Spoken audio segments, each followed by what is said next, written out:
taken care of. Piece of cake. What else you got for me?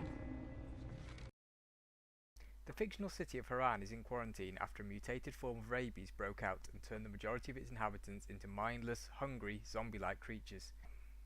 As Agent Kyle Crane, players enter the city to prevent a larger tragedy, and they become embroiled in the power struggle between two factions of survivors.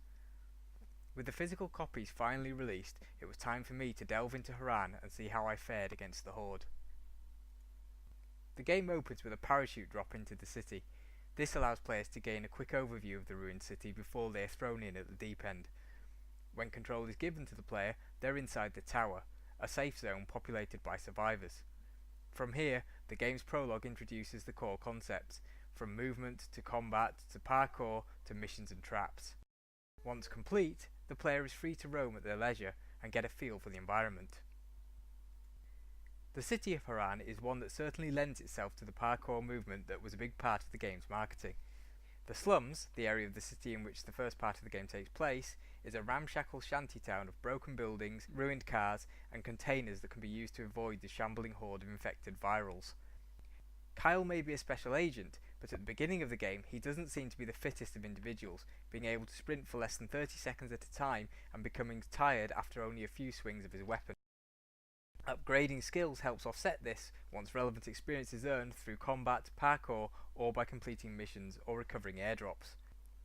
This works from a game progression point of view, but it does seem odd in the reality of the world. One element I particularly enjoy is that weapons have both a durability and a repair limit. Once a weapon's durability is reduced, it becomes ineffective and needs to be repaired. Weapons can only be repaired a certain number of times. Weapon management thus becomes all important as each item is a limited resource. This becomes a big factor in determining which enemies to attack. If there are one or two zombies or human opponents, it could be worth the risk. Any more, and the player could go through valuable equipment before being able to loot or even enter an area. I've also yet to find a gun in the game, which leads me to suspect that ammunition management will also become key later in the game. Being unable to blast away through hordes of zombies makes this game a bit different to the norm.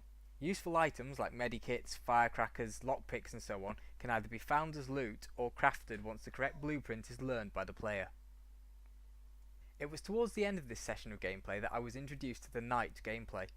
Night is when the more sedate dodge or kill gameplay ends and potential terror begins. At night, the volatile come out to play. What's a volatile? Have a look for yourself.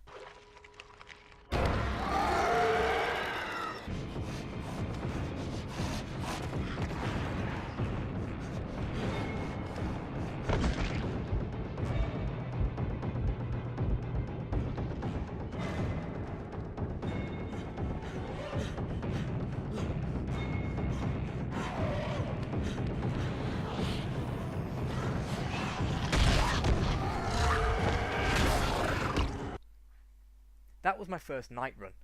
When I ventured forth again, things were a little easier as the game allows stealth to sneak past the dangerous zombies. Airdrops also become a key factor, and it is in pursuit of one of these that the game introduces the night concept. Airdrops contain essential supplies, and the sound of a plane and the rumble of the controller becomes something to watch out for. If the player leaves an airdrop for too long, then the opposing faction will take possession of it, meaning that a balance must be struck between gathering airdrops and meeting other objectives for missions. The game is by no means perfect, but the flaws I have experienced thus far are forgivable in light of the triumph of the rest of the game. There is an issue of clipping in the game. The first zombie I saw outside of the safety of the tower was stood inside a car with its head and torso popping out of the roof. Another issue is the fact that there appears to be little problem with dying. I died 3 times during a side mission, due to undoubtedly bad play. Each time I could return to the mission and continue where I left off. Enemies I had already killed stayed dead. There is a death penalty in the game. Survivor experience points are lost each time you die. Unfortunately, the rate at which points can be gained, by completing missions, recovering airdrops and so on, negates the meaning of this penalty. Based upon these few hours of game time, Dying Light is certainly not perfect, but it does offer the most complete and, for want of a better word, realistic zombie survival experience. I've spent around 5 hours in this city now, and I've enjoyed the experience of navigating through and around zombie hordes, working out whether to take a group on for the chance of loot, unlocking safe houses in which I can rest at night, and aiding other survivors. I'm looking forward to spending much more time in Haran, the city of zombies.